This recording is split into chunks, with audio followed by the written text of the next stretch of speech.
ನರೇಂದ್ರ ಮೋದಿಯವರ ಆಡಳಿತದ ಅವಧಿಯಲ್ಲಿ ಏನಾಗಿದೆ, ಏನಾಗಬೇಕಿತ್ತು ಅನ್ನೋದ್ರ ಬಗ್ಗೆ ನಾವು ಮಾತನಾಡ್ತಾ ಇದ್ವಿ. ರುದ್ರಮೂರ್ತಿಯವರನ್ನ ಕೇಳಬೇಕಾಗಿರೋದು ಒಂದು ಪ್ರಶ್ನೆ ಇದೆ. ರುದ್ರಮೂರ್ತಿಯವರೇ, ಈಗ 12 ವರ್ಷದಲ್ಲಿ ಗ್ರೋತ್ನ ಬಗ್ಗೆ ತಾವು ಹೇಳಿದ್ರಿ. ಈ ಗ್ರೋತ್ನ ಹಿಂದೆ ಲೀಡರ್ಶಿಪ್ನ ಪಾತ್ರ ಎಷ್ಟಿದೆ ಅನ್ನೋದು ಮುಖ್ಯ ಆಗುತ್ತೆ. ಯಾಕಂತಂದರೆ ಅದು ನ್ಯಾಚುರಲ್ ಗ್ರೋತ್ ಇರಬಹುದು. ಭಾರತದ ಪೊಟೆನ್ಷಿಯಲ್ ಏನಿದೆ ಅದಕ್ಕೆ ತಕ್ಕ ಹಾಗೆ ನ್ಯಾಚುರಲ್ ಗ್ರೋತ್ ಆಗಿದೆ. ಲೀಡರ್ಶಿಪ್ಗೆ ಇದರ ಕ್ರೆಡಿಟ್ ಹೆಂಗೆ ಕೊಡಬೇಕು, ಯಾಕೆ ಕೊಡಬೇಕು, ಹೆಂಗೆ ಹೇಳ್ತೀರಿ ಇದನ್ನ? ಒಳ್ಳೆ ಪ್ರಶ್ನೆ. ನಮ್ಮಲ್ಲಿರೋ ಇನ್ಫ್ಲೇಷನ್ ಎಷ್ಟು ಹಣದುಬ್ಬರ ಅಂದ್ರೆ 4-5% ಇದೆ. ಸೊ ನೀವ್ ಹೇಳ್ದಂಗೆ ಭಾರತ ಆಟೋಮೆಟಿಕ್ ಆಗಿ ಗ್ರೋತ್ ಆಗುತ್ತೆ. ರುದ್ರಮೂರ್ತಿ ರಕ್ಷಿತ್ ಇದ್ರು ಗ್ರೋತ್ ಆಗುತ್ತೆ. ಮೋದಿ ಅವ್ರು ಬಂದ್ ಏನ್ ಮಾಡಿದ್ರು ನೀವು ಕೇಳ್ತಿದ್ದೀರಾ. ಕರೆಕ್ಟ್. ಆದ್ರೆ ನಾನೇನ್ ಹೇಳ್ತಿದ್ದೀನಿ, ಗ್ರೋತ್ ರೇಟ್ ಇರೋದು 7%, ಇನ್ಫ್ಲೇಷನ್ ಇರೋದು 4-5%. ಇದೇ ಏನ್ ಹೇಳ್ತಾ ಇದೆ ಅಂದ್ರೆ, ಆಮೇಲೆ ನೀವು ಬರೀ 2-3% ಅಂತ ಯೋಚನೆ ಮಾಡಬೇಡಿ. ವರ್ಷಕ್ಕಷ್ಟಿದೆ ಸರಾಸರಿ. ನೀವು ಅದನ್ನ ಕಳೆದ 12 ವರ್ಷದಲ್ಲಿ ನೋಡ್ಕೊಂತಾ ಬಂತು ಅಂದ್ರೆ ಖಂಡಿತವಾಗ್ಲೂ ಇಟ್ಸ್ ಅನ್ ಎಕ್ಸ್ಟ್ರಾರ್ಡಿನರಿ ಪ್ರೋಗ್ರೆಸ್. ನಾನು ಈಗ ವೆರಿ ಕ್ವಿಕ್ ಆಗಿ ಹೇಳ್ತೀನಿ. ಒಂದು, ಮಾಸ್ ವೆಲ್ಫೇರ್ ಸ್ಕೀಮ್ಸ್ ಗಳು ಖಂಡಿತವಾಗ್ಲೂ ಮೋದಿ ಗವರ್ಮೆಂಟಿನ ನಂಬರ್ 1 ಅಚೀವ್ಮೆಂಟ್. UPI ಪೇಮೆಂಟ್ ಗಳು ಎಷ್ಟಿದೆ ಅಂದ್ರೆ 300 ಲಕ್ಷ ಕೋಟಿ ರೂಪಾಯಿಗಳಷ್ಟು ಲಾಸ್ಟ್ ಇಯರ್ ಆಗಿರೋದು. ಇದರಿಂದ ಕಾಮನ್ ಮೆನ್ ಇವತ್ತು ಎಲ್ಲರೂ ಕೂಡ ಫಿನಾನ್ಷಿಯಲ್ ಇನ್ಕ್ಲೂಷನ್ ಒಳಗಡೆ ಬಂದಿದ್ದಾರೆ. ಬ್ಯಾಂಕ್ ಅಕೌಂಟೇ ಇರ್ಲಿಲ್ಲ ಎಷ್ಟೋ ಜನದ ಹತ್ರ. ಮಾತಾಡೋರು ನೀವು ನೋಡ್ರಿ, ಗ್ಲಾಸ್ ಅಲ್ಲಿ ಅರ್ಧ ನೀರ್ ಇದ್ದಾಗ ಅರ್ಧ ಎಂಟಿನೂ ಮಾತಾಡ್ಬೋದು, ಅರ್ಧ ಫುಲ್ ಮಾತಾಡ್ಬೋದು. ನಾನು ಅರ್ಧ ಫುಲ್ ಪಾಸಿಟಿವಿಟಿ ಬಗ್ಗೆ ಮಾತನಾಡ್ತಾ ಇದ್ದೀನಿ. ಎಷ್ಟೊಂದು ಜನ ಜನ್ಧನ್ ಅಕೌಂಟ್ ಅಲ್ಲಿ ಅವಾಗ ಡಿಮಾನಿಟೈಸೇಷನ್ ಮಾಡಿದಾಗ ದುಡ್ಡನ್ನು ಡೆಪಾಸಿಟ್ ಮಾಡ್ಕೊಂಡ್ರು. ಪೊಲಿಟಿಕಲ್ ಅವರು ಚಾಪೆ ಕೆಳಗಡೆ, ರಂಗೋಲಿ ಕೆಳಗಡೆ ನುಗ್ಬಿಟ್ಟು ಕನ್ವರ್ಟ್ ಮಾಡ್ಕೊಂಡ್ರು. ಅದೆಲ್ಲ ಒಂದ್ ಕಡೆ ಇರ್ಲಿ. ಇವತ್ತು ಭಿಕ್ಷೆ ಬೇಡವನು ಕೂಡ ಮೊಬೈಲ್ ಆಪ್ ಗಳನ್ನು ಉಪಯೋಗಿಸ್ತಾನೆ. UPI ಕೊಟ್ಬಿಟ್ಟು ನಿಮ್ಮ ಹತ್ರ ಚೇಂಜ್ ಇಲ್ಲ ಅಂದ್ರೆ ಸ್ಕ್ಯಾನ್ ಮಾಡಿ ಅಂತಾನೆ. ಹೋಟ್ಲಲ್ಲಿ, ಆಟೋಲಿ ಚೇಂಜ್ ಪ್ರಾಬ್ಲಮ್ಗಳಿಲ್ಲ ಇವತ್ತು, ಯಾಕಂದ್ರೆ UPI ಇದೆ. ಸೊ ಜನಧನ್ ಆಗಿರ್ಬೋದು, UPI ಪೇಮೆಂಟ್ಗಳು ಇಡೀ ವಿಶ್ವದಲ್ಲಿ ಹೈಯೆಸ್ಟ್ UPI ಪೇಮೆಂಟ್ ನಡೀತಿರೋದು ಇಂಡಿಯಾಲಿ. ಬೇರೆ ದೇಶದವ್ರು ನಮ್ಮನ್ನ ಕಾಪಿ ಮಾಡ್ಬೇಕು ಇವಾಗ. ಇದೆಲ್ಲ ಒಂದ್ ಕಡೆ ಒಳ್ಳೇದಾದ್ರೆ, ನಾನು ಖಂಡಿತವಾಗ್ಲೂ ಎಲ್ಲೆಲ್ಲಿ ಇನ್ನ ಚೆನ್ನಾಗಿ ಮಾಡ್ಬೋದಿತ್ತು ಅಂತ ತಾವು ಕೇಳೋದಾದ್ರೆ, ಎಂಪ್ಲಾಯ್ಮೆಂಟ್ ಕಡೆ ಖಂಡಿತವಾಗ್ಲೂ ಇವರು ಗೌರ್ಮೆಂಟ್ ಒತ್ತು ಕೊಡಬೇಕು. ಅಟ್ಲೀಸ್ಟ್ ಇನ್ನ ಮಿಕ್ಕಿರೋ ದಿವಸಗಳಲ್ಲಿ, ಮುಂದಿನ ದಿನಗಳಲ್ಲಿ ಒತ್ತು ಕೊಡ್ಲಿ ಅಂತ ನಾನು ಕೇಳ್ಕೊಂತೀನಿ. ಆಮೇಲೆ ಇದ್ರ ಜೊತೆಗೆ ಖಂಡಿತವಾಗ್ಲೂ ಕಾಮನ್ ಮೆನ್ ಅನ್ನ ಇನ್ನ ಅಪ್ಲಿಫ್ಟ್ ಮಾಡೋದಕ್ಕೆ ಏನ್ ಮಾಡಬಹುದು, ವೆಲ್ಫೇರ್ ಸ್ಕೀಮ್ಸ್ ಗಳು, ಸೋಷಿಯಲ್ ಮೆಜರ್ಸ್ ಗಳು ಸ್ಟಾರ್ಟಿಂಗ್ ಪಾಯಿಂಟ್. ಅದಾದ ನಂತರ ಅವ್ರಿಗೆ ಈ ಮಿಡಲ್ ಲೆವೆಲ್ ಅಲ್ಲಿ ಇರೋರಂತ ಅವ್ರಾಗಿರ್ಬೋದು, ಸ್ಯಾಲರಿ ಕ್ಲಾಸ್ ಅಲ್ಲಿ ಇರೋರಂತ ಆಗಿರ್ಬೋದು, ಇವ್ರಿಗೆ ಇನ್ನ ಏನ್ ಬೆನಿಫಿಟ್ಸ್ ಗಳನ್ನ ಮಾಡಬಹುದು. ಬಜೆಟ್ ನಲ್ಲಿ ಖಂಡಿತವಾಗ್ಲೂ ಇದನ್ನೆಲ್ಲ ನೋಡ್ಬೇಕಾಗತ್ತೆ. ಹಾಗೂ ಒಟ್ಟಾರೆ ನಾನು ಹೇಳೋದಾಯ್ತು ಅಂದ್ರೆ, ಪ್ಲಸ್ ಗಳು ಜಾಸ್ತಿ ಇದೆ, ಮೈನಸ್ ಗಳು ಕಡಿಮೆ ಇದೆ. ಡಿಸ್ಟಿಂಕ್ಷನ್ ಪಾಸ್ ರುದ್ರಮೂರ್ತಿ ಅವ್ರ ಪ್ರಕಾರ, ನನ್ನ ಪ್ರಕಾರ 11 ಮಾರ್ಕ್ ಕೊಡ್ತೀನಿ 10 ಮಾರ್ಕ್ಗೆ. ಯಾಕಂದ್ರೆ ಬೇರೆಯವರು ಇಲ್ಲಿ ಈ ಸ್ಥಾನದಲ್ಲಿ ಇದ್ದಿದ್ರೆ ಏನ್ ಮಾಡೋದು ಅಂತ ನನಗ್ ಗೊತ್ತಿಲ್ಲ. ನಮ್ ದೇಶದ ಪ್ರಧಾನ ಮಂತ್ರಿಗೆ ನಾನು ಮಾರ್ಕ್ಸ್ ಕೊಡದೇನೆ ಡೊನಾಲ್ಡ್ ಟ್ರಂಪ್ ಕೊಡಕ್ಕಾಗತ್ತಾ, ಅಥವಾ ಪಾಕಿಸ್ತಾನದ ಶರೀಫ್ ಅವರು ಕೊಡಕ್ಕಾಗತ್ತಾ? ನನ್ನ ದೇಶದ ಪ್ರಧಾನ ಮಂತ್ರಿಗೆ ನಾನ್ ಕೊಡ್ಬೇಕು ಮಾರ್ಕ್ಸ್. ಆಗ ಇನ್ನೊಂದು 5 ವರ್ಷ 10 ವರ್ಷ ಮೋದಿನ್ ಕಂಟಿನ್ಯೂ ಮಾಡಿದ್ರೆ ಅಟ್ಲೀಸ್ಟ್ ಇಲ್ಲಿಂದ ಇನ್ನ ನೆಕ್ಸ್ಟ್ ಪ್ರಗತಿಗೆ ಬರುತ್ತೆ. ಹಾಗಾಗಿ ವೋಟ್ ಹಾಕಕ್ ಮುಂಚೆ ಯಾರಿಗ ಆಗ್ತಿದ್ದೀರಾ ಅಂತ ನೋಡ್ ಹಾಕಿ ಅನ್ನೋದನ್ನು ಕೂಡ ಎಲ್ಲರಿಗೂ ಕೂಡ ಹೇಳ್ತೀನಿ. ಎಸ್, ಥ್ಯಾಂಕ್ ಯು ರುದ್ರಮೂರ್ತಿ ಅವರೇ. ನಾನು ರವಿ ಜೋಶಿ ಅವರನ್ನು ಇನ್ಕ್ಲೂಡ್ ಮಾಡ್ತೀನಿ. ಸರ್, ಆಂತರಿಕ ಭದ್ರತೆ ಕಳೆದ ಸರ್ಕಾರಕ್ಕೂ ಸವಾಲಾಗಿತ್ತು, ನರೇಂದ್ರ ಮೋದಿ ಸರ್ಕಾರಕ್ಕೂ ಆ ಸವಾಲಿತ್ತು. ಆಂತರಿಕ ಭದ್ರತೆಯಲ್ಲಿ ನರೇಂದ್ರ ಮೋದಿ ಸರ್ಕಾರ ಏನು ಅಚೀವ್ ಮಾಡ್ತು ಅಂತ ಭಾವಿಸ್ತೀರಿ ತಾವು? ಯಾಕಂತಂದ್ರೆ ಒಳಗಿನ ಶತ್ರುಗಳು ಅಪಾಯಕಾರಿ ಹೊರಗಿನ ಶತ್ರುಗಳಿಗಿಂತ. ಸೊ ಅದನ್ನು ಅಚೀವ್ ಮಾಡಿದೆಯಾ ಭದ್ರತೆಯ ವಿಚಾರಕ್ಕೆ, ಆಂತರಿಕ ಭದ್ರತೆ ಅಂತ ಬಂದಾಗ? ಹೌದು. ಈಗ ಆಂತರಿಕ ಭದ್ರತೆ ಬಗ್ಗೆ ಮಾತನಾಡಬೇಕಂದ್ರೆ, ಈಗ ಪ್ರಧಾನಮಂತ್ರಿ ಮನಮೋಹನ್ ಸಿಂಗ್ ಅವರು ಒಂದ್ಸಲ ವ್ಯಾಖ್ಯಾನ ಮಾಡಿದರು. ನಮ್ಮ ದೇಶಕ್ಕೆ ಭಾಳ ದೊಡ್ಡ ಆಂತರಿಕ ಭದ್ರತೆಗೆ ಡೇಂಜರ್ ಎಲ್ಲಿಂದ ಬರುತ್ತೆ ಅಂದರೆ ನಕ್ಸಲೈಟ್ಸಿಂದ ಬರುತ್ತೆ ಅಂತ ಹೇಳಿದರು. Naxalism was the biggest threat to Indian internal security. ಇದನ್ನು ಅವರು ಒಂದ್ಸಲ ಅಡ್ಮಿಟ್ ಮಾಡಿದರು. ಈಗ ಈಗ ಈಗ 1 ವರ್ಷಗಳ ಹಿಂದೆ ನಾವು ಎಷ್ಟು ಅಚೀವ್ ಮಾಡಿದ್ವಿ ಅಂದರೆ, ಸಾಕಷ್ಟು ನಕ್ಸಲೈಟ್ ಟೆರರಿಸಮನ್ನು ನಾವು ನಾಶ ಮಾಡಿ, ಧ್ವಂಸ ಮಾಡಿ, ಅದರಲ್ಲಿ ಸಕ್ಸಸ್ ಅಚೀವ್ ಮಾಡಿದ್ದೀವಿ.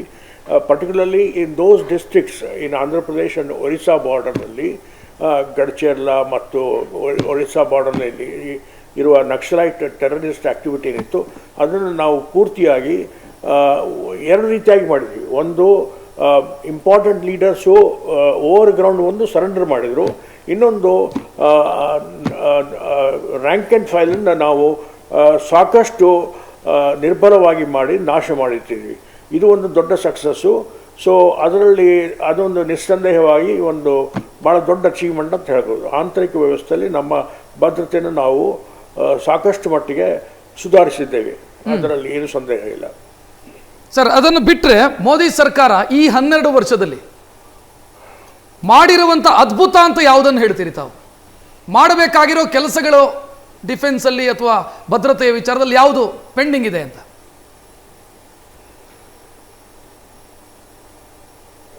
ಈಗ ನೋಡಿ, ನಾನು ಡಿಫೆನ್ಸ್ ಬಿಟ್ಟು ವಿದೇಶಾಂಗ ನೀತಿ ನೋಡಿದರೆ ಅದರಲ್ಲಿ ಸ್ವಲ್ಪ ಈ 1 ವರ್ಷಗಳಿಂದ ಸ್ವಲ್ಪ ಕುಂದುಕೊರತೆಗಳು ಬರ್ತಾ ಇದೆ. ನಾವು ಜಯಶಂಕರ್ ಹೇಳೋದನ್ನು ನೋಡಿದರೆ ನಾವು ನಾನ್ ಅಲೈನ್ಮೆಂಟ್ ಬಿಟ್ಟು ಮಲ್ಟಿ ಅಲೈನ್ಮೆಂಟ್ ಅಂತ ಒಂದು ವಿದೇಶಾಂಗ ನೀತಿಯನ್ನು ಅಡಾಪ್ಟ್ ಮಾಡಿದ್ವಿ. ಈ ಮಲ್ಟಿ ಅಲೈನ್ಮೆಂಟ್ ಅಂದರೆ ಏನು? ನಾವು ರಷ್ಯಾದ ಜೊತೆಗೂ ಕೂಡ ಫ್ರೆಂಡ್ಶಿಪ್ಪು ಬೆಳೆಸ್ಕೊಳ್ತೀವಿ, ಅದೇ ಥರ ಅಮೆರಿಕದ ಜೊತೆಗೂ ಕೂಡ ನಾವು ಮಿತ್ರತೆಯನ್ನು ಬೆಳೆಸ್ಕೊಳ್ತೀವಿ ಅನ್ನುವುದು ಒಂದು ಭಾವನೆ. ಅದು ನಮ್ಮ ವಿದೇಶಾಂಗ ನೀತಿಯಲ್ಲಿ ನಾವು ಕಂಡು ಬಂದಿವಿ. ಅದರಲ್ಲಿ ಏನಂದರೆ, ನಾವು ರಷ್ಯಾ ನಮ್ಮ 40 ವರ್ಷಗಳಿಂದ ನಮ್ಮ ಡಿಫೆನ್ಸ್ ಪಾರ್ಟ್ನರ್ ಆಗಿದ್ದರೂ ಕೂಡ ನಾವು ಕ್ವಾಡ್ ಅಂತ ಒಂದು ಅಮೆರಿಕನ್ ಅಲಯನ್ಸ್ ಜಾಯಿನ್ ಮಾಡಿದ್ವಿ. ಕ್ವಾಡ್ನಲ್ಲಿ ಯಾರಿದ್ದಾರೆ? ಅಮೆರಿಕಾ, ಆಸ್ಟ್ರೇಲಿಯಾ, ಜಪಾನ್ ಮತ್ತು ಇಂಡಿಯಾ ಇದ್ದಾರೆ. ಈ ಒಂದು ಅಲಯನ್ಸ್ ನಾವು ಜಾಯಿನ್ ಮಾಡಿದಾಗ ನಾವು ನಾನ್ ಅಲೈನ್ಮೆಂಟ್ ಖಂಡಿತವಾಗಿ ಬಿಟ್ಟು ಹೋದಂಗೆ ಕಾಣಿಸ್ತು, ಬಟ್ ಅದನ್ನು ನಾವು ಮಲ್ಟಿ ಅಲೈನ್ಮೆಂಟ್ ಅಂತ ಕರೀಲಿಕ್ಕೆ ಶುರು ಮಾಡಿದ್ವಿ. ಮಲ್ಟಿ ಅಲೈನ್ಮೆಂಟ್ನಿಂದ ಏನಾಗುತ್ತೆ, ನಾವು ಈ ಕಡೆ ಅಮೆರಿಕಾ ಜೊತೆಗೆ ಇದ್ದೀವಿ, ಈ ಕಡೆ ರಷ್ಯಾದ ಜೊತೆಗೂ ಕೂಡ ಇದ್ದೀವಿ, ಆಮೇಲೆ ಯುರೋಪ್ ಜೊತೆ ಕೂಡ ನಮ್ಮ ಒಳ್ಳೆಯ ಸಂಬಂಧ ಇದೆ, ಆಮೇಲೆ ಏಷ್ಯಾದಲ್ಲಿ ಕೂಡ ನಾವು ಭಾಳಷ್ಟು ಮಟ್ಟಿಗೆ ಸಂಬಂಧ ಬೆಳೆಸಿದ್ದೀವಿ. Particularly look East, act East policy. ಆಮೇಲೆ ನೇಬರ್ಹುಡ್ ಕಂಟ್ರೀಸ್ನಲ್ಲಿ ನಮ್ಮ ಸ್ವಲ್ಪ ಕುಂದುಕೊರತೆಗಳು ಕಂಡು ಬಂದವು ಈಗ ಲಾಸ್ಟ್ 2-3 ವರ್ಷಗಳಿಂದ. ಅದ್ರ ಬಗ್ಗೆ ಆಮೇಲೆ ವಿಸ್ತಾರವಾಗಿ ಮಾತಾಡೋಣ. ಸೊ ಬಟ್ ಈಗ ಮಲ್ಟಿ ಅಲೈನ್ಮೆಂಟ್ ಪಾಲಿಸಿಯಿಂದ ಇತ್ತೀಚೆಗೆ ಏನಾಯಿತು, ಯಾವಾಗ ಅಮೆರಿಕ ಮತ್ತು ಇಸ್ರೇಲ್ ಇರಾನ್ ಮೇಲೆ ಯುದ್ಧ ಶುರುವಾಯಿತು, ಆವಾಗ ನಮ್ಮ multi alignment policy came under severe criticism from the other countries and also internally also. ಇದನ್ನು ಏನಾಯಿತು, ಜಾಸ್ತಿ ಜನ ಹೇಳಿದ್ರು ಏನಂದರೆ, ಮೋದಿಯವರು ಸಂಪೂರ್ಣವಾಗಿ ಅಮೆರಿಕ ಮತ್ತು ಇಸ್ರೇಲ್ ವಶದಲ್ಲಿ ಬಂದಿದ್ದಾರೆ. ಅವರು ಇರಾನ್ ನಮ್ಮ ಭಾಳ ಹಳೆಯ ಸಂಬಂಧ ಇದ್ದ ದೇಶ, ಅದರ ಒಳ್ಳೆಯ ಮಿತ್ರತೆ ಇತ್ತು. ನಾವು 100 ಗಟ್ಟಲೆ millions of tons of oil ಇರಾನಿಂದ ಇಂಪೋರ್ಟ್ ಮಾಡ್ತಾ ಇದ್ವಿ. ಅದನ್ನೆಲ್ಲ ಸ್ಟಾಪ್ ಮಾಡಿದ್ವಿ ಅಂಡರ್ ಅಮೆರಿಕನ್ ಪ್ರೆಷರ್.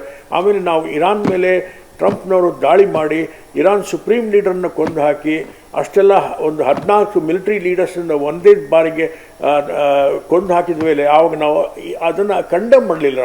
ನಾವು ಆವಾಗ ನಾವು ಇರಾನ್ಗೆ ನಾವು ಸಿಂಪತಿ ತೋರಿಸಲಿಲ್ಲ, ಇರಾನ್ಗೆ ನಾವು ಏನೂ ಸಪೋರ್ಟ್ ತೋರಿಸಲಿಲ್ಲ. ಇದರ ಬಗ್ಗೆ ಭಾಳಷ್ಟು ಜನ ವಿಶ್ಲೇಷಣೆ ಮಾಡಿದ್ದಾರೆ. ಇದು ಮೊನ್ನೆ ಬ್ರಿಕ್ಸ್ ಸಮಾಲೋಚನೆ ಆದಾಗ ಕೂಡ ಈ ಮಾತು ಬಂತು. ಇರಾನ್ನವರು ಈ ಮಾತನ್ನು ಹೇಳಿದರು ದೆಹಲಿಗೆ. ಆದರೂ ಕೂಡ ಇರಾನ್ನವರು ನಮ್ಮ ದೇಶದ ಬಗ್ಗೆ ಒಳ್ಳೆ ಸಂಬಂಧ ಇಟ್ಟುಕೊಂಡು ನಮಗೆ ಮೊನ್ನೆ ಆಯಿಲ್ ಸಪ್ಲೈ ಮಾಡಲಿಕ್ಕೆ ಶುರು ಮಾಡಿದ್ರು. ಸ್ಟ್ರೇಟ್ ಆಫ್ ಹಾರ್ಮುಜ್ ಬ್ಲಾಕ್ ಆದಾಗ ಕೂಡ Indian oil supply and gas supply continuous ಆಗಿ ಬರ್ತಾಯಿತ್ತು. ಸೊ ಬಟ್ ಎನಿವೇ, ನಾವು ಈಗ ಇರಾನ್ ಕಂಪ್ಲೀಟಾಗಿ ಬಿಟ್ಟು ಅಮೆರಿಕ, ಇಸ್ರೇಲ್ ಮತ್ತು UAE ಜೊತೆಗೆ ಸಂಬಂಧ ಬೆಳೆಸ್ಕೊಂಡು ಹೋಗ್ತಾ ಇದ್ದೀವಿ. ಇದರಿಂದ ನಮಗೆ ನಮ್ಮ ಫಾರಿನ್ ಪಾಲಿಸಿ, ವಿದೇಶಾಂಗ ನೀತಿಯಲ್ಲಿ ಸ್ವಲ್ಪ ಇಂಬ್ಯಾಲೆನ್ಸ್ ಇದೆ ಅಂತ ಒಂದು ಟೀಕೆ ಟಿಪ್ಪಣಿ ಇದೆ. ಸರ್, ಮಾತನಾಡ್ತೀನಿ. ನನಗೆ ಈ ನೇಬರಿಂಗ್ ಕಂಟ್ರಿಗಳ ವಿಚಾರದಲ್ಲಿ ತಮ್ಮ ಪ್ರತಿಕ್ರಿಯೆ ಅಗತ್ಯ ಇದೆ, ಅದನ್ನು ಕೇಳ್ತೀನಿ ನಾನು. ಒಂದು, ಚೈನಾದ ಅಗ್ರೆಷನ್ನು ಮತ್ತು ಪಾಕಿಸ್ತಾನದ ಪುಂಡಾಟ, ಇದನ್ನು ಕಂಟ್ರೋಲ್ ಮಾಡೋದಕ್ಕೆ ಕೇಂದ್ರ ಸರ್ಕಾರಕ್ಕೆ ಸಾಧ್ಯ ಆಯ್ತಾ ಈ 12 ವರ್ಷದ ಅವಧಿಯಲ್ಲಿ ಅಂತ ಬರ್ತೀನಿ ಸರ್, ಅದನ್ನು ಮಾತನಾಡ್ತೀನಿ. ಅದಕ್ಕೆ ಮೊದಲು ಮುರಳೀಧರ್ ಅವರನ್ನ ಒಂದು ಪ್ರತಿಕ್ರಿಯೆ ಪಡ್ಕೊಳ್ಬೇಕು. ಸರ್, ನಾನು ಆಗಲೇ ಒಂದು ವಿಚಾರ ಪ್ರಸ್ತಾಪ ಮಾಡಿದೆ, ಉದ್ಯಮಿಗಳನ್ನು ಬೆಳೆಸಿದ್ರು ಅನ್ನುವಂಥ ಟೀಕೆ. ದೇಶ ಏಕಸ್ವಾಮ್ಯದ ಕಡೆಗೆ ಹೋಗ್ತಾ ಇದೆಯಾ 12 ವರ್ಷದಲ್ಲಿ ಅಂತ ಒಂದು ಪ್ರಶ್ನೆ ಉದ್ಯಮ ವಲಯದಲ್ಲಿ. ನೀವು ಹೇಳಿದ್ರಿ ನೀವು small scale industry, medium scale industry, ಇದರ ಗ್ರೋತ್ ಆಗಬೇಕಿತ್ತು, ದೊಡ್ಡ ಮಟ್ಟದಲ್ಲಿ ಆಗಲಿಲ್ಲ. ಒಂದು ಗುರುತಿಸೋಣ. ಈಗ ನಾವು ಮಾತಾಡ್ತಾ ಇರೋ ಶೀರ್ಷಿಕೆ 12 ವರ್ಷದ ಸಾಧನೆನ, ಸಾಧಕನ, ಬಾಧಕನ ಅಂತ. ನಮ್ಮ ಕಾರ್ಯಾಂಗದಲ್ಲಿ ಅಮೇರಿಕಾಲಿರೋ ಥರ ಪ್ರೆಸಿಡೆಂಟ್ನ ಮೆಚ್ಚಿಸೋ ಕಾರ್ಯಾಂಗ ಇಲ್ಲ. ನಮ್ಮಲ್ಲಿ ಶಾಸಕಾಂಗ ಇದೆ, ಕಾರ್ಯಾಂಗ ಇದೆ. ಕಾರ್ಯಾಂಗ ಚೆನ್ನಾಗಿ ಕೆಲಸ ಮಾಡಿದೆ ಮೋದಿಯವರ ಆಡಳಿತದಲ್ಲಿ. GST ಇಂಪ್ಲಿಮೆಂಟೇಷನ್ ಒಂದು ನಿದರ್ಶನ. 145 ಕೋಟಿ ಸಂಖ್ಯೆ ಜನ, ಅಷ್ಟು ರಾಜ್ಯಗಳು, ಅಷ್ಟು ಯೂನಿಯನ್ ಟೆರಿಟರಿನ ಒಂದು ತೆರಿಗೆ ಮಾಡಿ GST ಇಂಪ್ಲಿಮೆಂಟ್ ಮಾಡಿದ್ರು ಅತಿ ದೊಡ್ಡ ಸಾಧನೆ. ಇದಕ್ಕೆ ಮಧ್ಯೆ ನಿಮ್ಮ ಪ್ರಶ್ನೆಗೆ ಉತ್ತರ ಕೊಡ್ತೀನಿ. ಮುಕ್ತ ಮಾರುಕಟ್ಟೆಯಲ್ಲಿ ಬಲಿಷ್ಠನಾದವನು ಬೆಳಿತಾನೆ. ಬಟ್ ಏಕಸ್ವಾಮ್ಯತೆ ಬರ್ತಿದೆ ಅಂತ ಆತಂಕ ಇರೋದು ಸರ್. ಈಗ ರುದ್ರಮೂರ್ತಿ ಅವರು ಹೇಳ್ತಾ ಇದ್ರು per capita income, total income of the country divided by number of people, ಆಯ್ತಾ? ಪಾಪ್ಯುಲೇಷನ್, ಹೌದು. ಈಗ ಏಕಸೌಮ್ಯತೆ ಬಗ್ಗೆ ಮಾತಾಡೋಣ. ನೀವು ಹೇಳಿದ್ರಿ ಯಾರೋ ಇನ್ನೊಂದು ಎಗೆ ಕೊಡ್ತಾ ಇದ್ದಾರೆ ಅಂತ. ಅವನು 2 ಲಕ್ಷ ಜನಕ್ಕೆ ಎಂಪ್ಲಾಯ್ಮೆಂಟ್ ಕೊಡ್ತಾನೆ. ಆದರೆ ಇಲ್ಲಿ ಆಗೋ ಪ್ರಶ್ನೆ ಏನು ಅಂದರೆ, ಇನ್ವೆಸ್ಟರ್ಸ್ನ ಪ್ಲೀಸ್ ಮಾಡೋಕ್ಕೆ ಸಂಬಳಗಳು ಕಡಿಮೆ ಬರ್ತಾ ಇದೆ. ಸಂಬಳ ಬರ್ತಾ ಇದೆ. ಈ 85,000ದಿಂದ ಇನ್ಫ್ಲೇಷನ್ ಆ್ಯಡ್ ಮಾಡಿ ನಮ್ಮ ವೀಕ್ಷಕರಿಗೆ ಒಂದು ಅರ್ಥ ಆಗೋಕ್ಕೆ ನಾನು ನಿಮ್ಮ ಹತ್ರ ಕೇಳ್ತಾ ಇದ್ದೀನಿ. ಏಕಸಾಮ್ಯತೆಯ ಕಡೆಗೆ ಉದ್ಯಮ ಕ್ಷೇತ್ರ ಹೋಗ್ತಾ ಇದೆಯಾ ಅನ್ನೋದು ನನ್ನ ಬೇಸಿಕ್ ಆದಂತ ಪ್ರಶ್ನೆ. ಹೋಗ್ತಿದ್ಯಾ, ಅದು ಅಂತದ್ದು ಆಗ್ತಾ ಇದೆಯಾ? ಇಲ್ಲ. ಯಾಕಂತಂದ್ರೆ ಏಕಸಾಮ್ಯತೆ ಎಷ್ಟು ಡೇಂಜರಸ್ ಅಂತ ನಾವು ವಿಮಾನಯಾನ ಸೆಕ್ಟರ್ ಅಲ್ಲಿ ಲಾಸ್ಟ್ ಟೈಮ್ ಆದಂತ ಸಮಸ್ಯೆಯನ್ನು ಗಮನಿಸಿದ್ವಿ. ಅದ್ರ ಬಗ್ಗೆ ನಾನು ಮಾತಾಡಿದ್ವಲ್ಲ. ಎಸ್, ಅಂತದ್ದು ಆಗ್ತಾ ಇದೆಯಾ ಉದ್ಯಮ ವಲಯದಲ್ಲಿ? ಏಕಸೌಮ್ಯತೆ ಬಗ್ಗೆ ಹೋಗ್ತಾ ಇಲ್ಲ. ಬಟ್ ಬಲಿಷ್ಠನಾದವನು ಏಕಸೌಮ್ಯದ ರೀತಿಯಲ್ಲಿ ಬೆಳಿಬೋದು. Survival of the fittest. Survival of the fittest. ಈಗ ಏರ್ಪೋರ್ಟ್ಸ್ ತಗೊಳ್ಳಿ, ಕಂಟಿನ್ಯೂಸ್ ಆಗಿ ಪ್ರೈವೇಟೈಸೇಷನ್ ಕೆಲವೇ ಶಕ್ತಿಗೆ ಹೋಗಿದೆ. ಈಗ ನಾನು ಮನೆ ಕಟ್ಟಬೇಕು, ನನಗೆ ತಿಳಿದಿರೋ ವ್ಯಕ್ತಿಗೆ ಮನೆ ಕಟ್ಟಕ್ಕೆ ಕೊಡ್ತೀನಾ, ತಿಳಿದೇ ಇರೋ ವ್ಯಕ್ತಿಗೆ ಮನೆ ಕಟ್ಟಕ್ಕೆ ಕೊಡ್ತೀನಾ? ಒಂದು ಕಡೆ ಪ್ರೂವ್ ಆಗಿದೆ, ನಾನು ಏರ್ಪೋರ್ಟ್ ಹ್ಯಾಂಡಲ್ ಮಾಡಿದ್ದೀನಿ, 25,000 ಜನಕ್ಕೆ ಕೆಲಸ ಕೊಟ್ಟಿದ್ದೀನಿ. ಅದು ಆ ರೀತಿ ಏಕಸೌಮ್ಯತೆ ಆದರೆ ಯಾರೂ ತಪ್ಸೋಕ್ಕಾಗಲ್ಲ. ಕೃಷ್ಣದೇವರಾಯನ ಕಾಲದಲ್ಲೂ ಶೆಟ್ರಿದ್ದರು, ಏಕಸೌಮ್ಯತೆ ಇರೋರು ಆಮೇಲೂ ಇದ್ದರು, ಈಗಲೂ ಇರ್ತಾರೆ, ಮುಂದೆ ಇರ್ತಾರೆ. ಬಟ್ ಸಣ್ಣ ವ್ಯಾಪಾರದ ಕಡೆ ಈ ಸರ್ಕಾರ ಸ್ವಲ್ಪ ಗಮನ ಹರಿಸ್ಬೇಕು. ಅದಕ್ಕೆ ಮುಂಚೆ ಸಾಧನೆಗಳ ಬಗ್ಗೆ ಹೇಳ್ಬಿಡ್ತೀನಿ.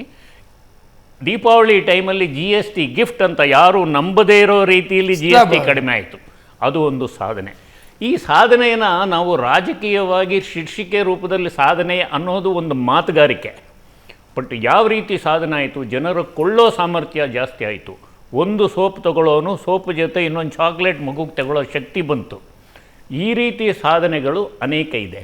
ಬಟ್ ಸ್ಮಾಲ್ ಸ್ಕೇಲ್ ಇಂಡಸ್ಟ್ರಿನ ಬೆಳೆಸೋದು ಒಂದಾನೊಂದು ಕಾಲದಲ್ಲಿ ಬಹುಶಃ ಜನರಿಗೆ ನೆನಪಿರಲ್ಲ. ಈ ಮ್ಯಾಚ್ ಬಾಕ್ಸು, ಅಗರಬತ್ತಿ, ಕೆಲವು ಇದೆಲ್ಲ ಸಣ್ಣ ಕೈಗಾರಿಕೆಗೆ ಕೊಡಬೇಕು, ದೊಡ್ಡ ಕೈಗಾರಿಕೆ ಮಾಡಬಾರ್ದು ಅನ್ನೋ ರಿಸ್ಟ್ರಿಕ್ಷನ್ ಇತ್ತು. ಈಗ ರಿಸ್ಟ್ರಿಕ್ಷನ್ ಇಲ್ಲ. ತೊಂದರೆಗಳಾಗ್ತಾ ಇದೆ, ಫೇವರಿಟಿಸಮ್ ಆಗ್ತಾ ಇದೆ, ನೆಪೋಟಿಸಮ್ ಆಗ್ತಾ ಇದೆ ಏಕಸೌಮ್ಯತೆಯಲ್ಲಿ. ಬಟ್ ಅದೇ ರೀತಿ ನೋಡಿದ್ರೆ UPI ವಿಚಾರ ನೋಡಿ ಎಷ್ಟು ಅದ್ಭುತವಾಗಿ ಬೆಳೆದಿದೆ ಅಂದರೆ, ಜನಶಕ್ತಿ ಅದು. ಅದನ್ನು ಟೀಕೆ ಮಾಡಿದವರು ಈಗ ಬಳಸ್ತಾ ಇದ್ದಾರೆ. UPI ಬೇರೆ ದೇಶದಲ್ಲಿ ನಾನು ನೋಡಿದ್ದೀನಿ, ನಮ್ಮ ದೇಶದ UPI ಶಕ್ತಿ ನೋಡಿದ್ದೀನಿ. ಎಷ್ಟರ ಮಟ್ಟಿಗೆ ಶಕ್ತಿಯುತವಾಗಿದೆ ಅಂದರೆ, ಸರ್ಕಾರ ಮಾಡ್ತಾ ಇರೋ 2 ಪಾಯಿಂಟ್ ಕಳ್ಕೊಂಡಿರೋದ್ರಲ್ಲಿ ಒಂದು ಮೇಜರ್ ಪಾಯಿಂಟು GSTಗೂ UPI ಟೋಟಲ್ಗೂ ಟ್ಯಾಲಿ ಮಾಡ್ತಾ ಇಲ್ಲ. UPI ಯೂಸ್ ಮಾಡಿದವ್ರಿಗೆಲ್ಲ ತೆರಿಗೆ ಹಾಕ್ತೀವಿ ಅಂತ ಇಲ್ಲೇ ವೇದಿಕೆಯಲ್ಲಿ ಮಾತಾಡಿದ್ದೀವಿ ನಾವು. ಅಷ್ಟು ಅಗಾಧತೆಯಿಂದ ಬೆಳೆದಿದೆ. ಬರೀ ಮೆರಿನ್ ಡ್ರೈವಲ್ಲಿ ಕೋಟ್ಯಾಂತರ ರೂಪಾಯಿ UPI ವ್ಯವಹಾರ ನಡೆಯುತ್ತೆ. UPI ಇದೊಂದು ಸಾಧನೆ. ಭಾರತದಲ್ಲಿ ಈ ಸಾಧನೆ ಆಗಿರೋದೆಲ್ಲ ಮೂಗಿನ ಮೇಲೆ ಬೆರಳಿಟ್ಕೊಂಡು ನೋಡ್ತಾ ಇದ್ದಾರೆ. ನಾವು ಪ್ರಯತ್ನ ಮಾಡಬೇಕು ಅಂತ. ಇನ್ನು ಮುಂದೇನೂ ನಡೀತಾ ಇರುತ್ತೆ. ಇನ್ಕ್ಲೂಸಿವ್ನೆಸ್ ಇದೆ, ಬ್ಯಾಂಕ್ ಅಕೌಂಟ್ ಬಗ್ಗೆ ಅವೇರ್ನೆಸ್ ಇದೆ, ಕೊಳ್ಳೋ ಸಾಮರ್ಥ್ಯ ಖಂಡಿತವಾಗ್ಲೂ ಜಾಸ್ತಿ ಆಗಿದೆ. ವೆಲ್ಫೇರ್ ಸ್ಕೀಮ್ ಅನ್ನೋದು ಒಂದೇ ಒಂದು ಹೇಳ್ತೀನಿ, ಮೋದಿಯವ್ರ ಒಂದು ಪ್ರಶ್ನೆ ಬರುತ್ತೆ. ರುದ್ರಮೂರ್ತಿ ಅದನ್ನು ಟಚ್ ಮಾಡಿದ್ರು. ಯಾವುದು ಅಂತಂದ್ರೆ ಯೂನಿವರ್ಸಲ್ ಇನ್ಕಮ್ ಸ್ಕೀಮ್ಗಳು. ಮೋದಿ ಸರ್ಕಾರ ಅದರ ಬಗ್ಗೆ ಕಾನ್ಸಂಟ್ರೇಟ್ ಮಾಡಿಲ್ಲ. ಒಂದು ಕಿಸಾನ್ ಸಮ್ಮಾನ್ ಅಂತ ಯೋಜನೆಯೊಂದನ್ನು ಬಿಟ್ಟರೆ ಪಾಪ್ಯುಲರ್ ಆದಂಥ ಯೂನಿವರ್ಸಲ್ ಇನ್ಕಮ್ ಸ್ಕೀಮ್ಗಳು ಕರ್ನಾಟಕ ಸರ್ಕಾರ ಕೊಟ್ಟ ರೀತಿಯಲ್ಲಿ ಕೇಂದ್ರ ಸರ್ಕಾರ ಮಾಡ್ತಿಲ್ಲ. ಇದು ಅಡ್ವಾಂಟೇಜಸ್ ಕೇಂದ್ರ ಸರ್ಕಾರದ್ದು, ಡಿಸ್ಅಡ್ವಾಂಟೇಜ? ಯಾವುದೇ ಯೂನಿವರ್ಸಲ್ ಸ್ಕೀಮ್ ಅಡ್ವಾಂಟೇಜಸ್. ಹಣದ ಹರಿವು, ಅಡಚಣೆಯನ್ನು ತಡೀತೀವಿ. ಬಟ್ ಅಳಿಯ ಅಲ್ಲ ಮಗಳ ಗಂಡ ಅಂತ ಸ್ಕೀಮ್ಸ್ ಇದೆ.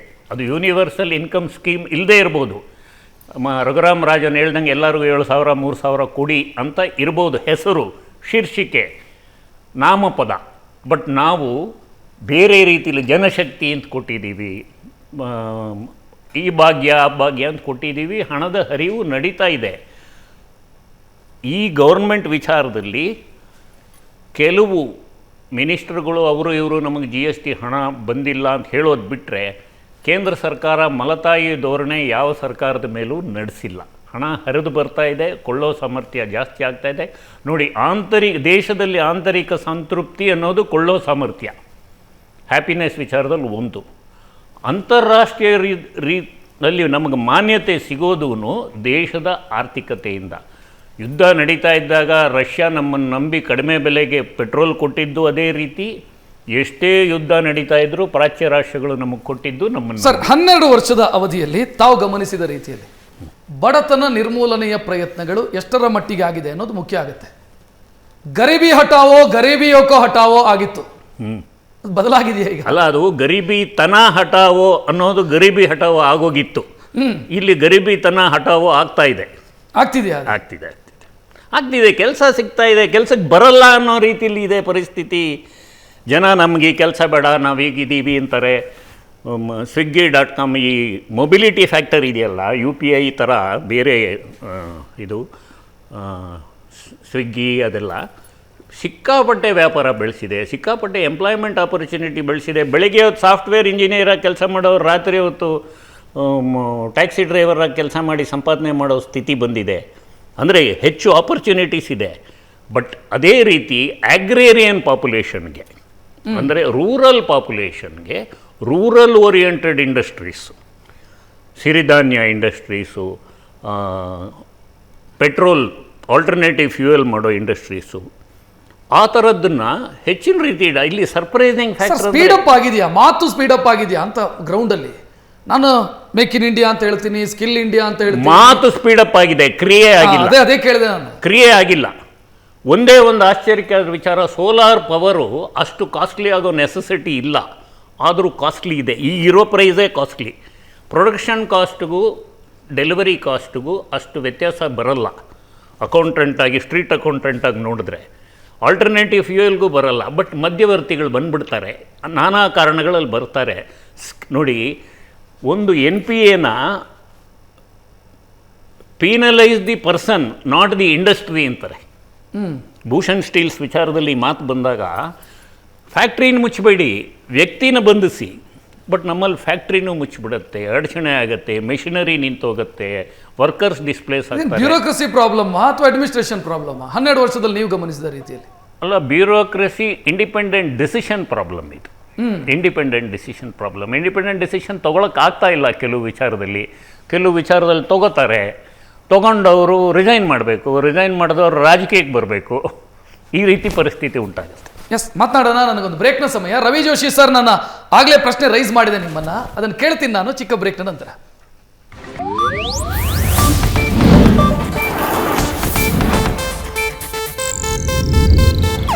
ಇದು ಏಷ್ಯಾನೆಟ್ ನ್ಯೂಸ್ ನೆಟ್ವರ್ಕ್ ಪ್ರಸ್ತುತಿ.